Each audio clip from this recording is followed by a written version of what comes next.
Hi. December வந்தாலே ஃபுல்லாக plum கேக்கோட work தான் போயிட்டுருக்கும். ஸ்பைசஸ் ரெடி பண்ணுறது, ட்ரை ஃப்ரூட் சோக்கிங் அப்படின்னு கொஞ்சம் கூட ரெஸ்ட் இல்லாமல் ஃபுல்லாக ஒர்க்கு போயிட்டே இருக்கும். ஆனால் ரொம்ப ஜாலியாக இருக்கும். ட்ரை ஃப்ரூட் சோக்கிங் ஒவ்வொருத்தங்க ஒவ்வொரு மாதிரி பண்ணுவாங்க. இது வந்துட்டு ரம்மில் நான் சோக் பண்ணது. இது போன ஜான்வரியில் ரெடி பண்ணி வச்சுருந்தது. இந்த மாதிரி பாட்டிலில் ட்ரை ஃப்ரூட்ஸை ஃபில் பண்ணி எடுத்ததுக்கப்புறமா இதில் ஒரு 3/4 இடம் வரைக்கும் ரம்மை ஃபில் பண்ணி கொடுத்துருக்கேன். இதில் ப்ளம் கேக்கு வேணும்ல ஸ்பைசஸ் எல்லாமே போட்டு அதையும் கூட மிக்ஸ் பண்ணி கொடுத்துருக்கேன்.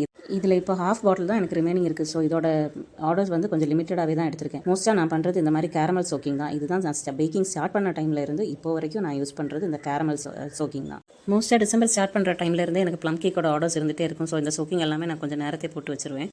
இது இன்றைக்கி மார்னிங் கொடுக்க வேண்டிய ஒரு 15 பீசஸ் ப்ளம் கேக்கும், அப்புறமா கொஞ்சம் ஒரு 15 பீசஸ் மார்பிள் கேக்கு. இது ரெண்டுமே ஒரு ஸ்கூலில் இருந்து கேட்டிருந்தாங்க. அதுக்காக மார்னிங்கே இதை ரெடி பண்ணி வச்சுட்டேன்.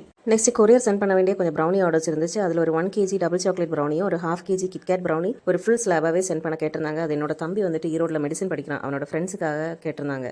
அதில் ஃபுல்லாக கெனாஷ், அதுக்கு வேணும்ல சாக்லேட்ஸு, டாப்பர் எல்லாமே வச்சு சென்ட் பண்ணுறது மாதிரி கேட்டிருந்தாங்க.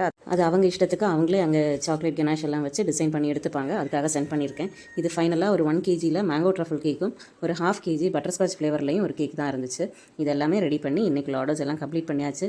இன்னொரு வீடியோவில் பார்க்கலாம். பை.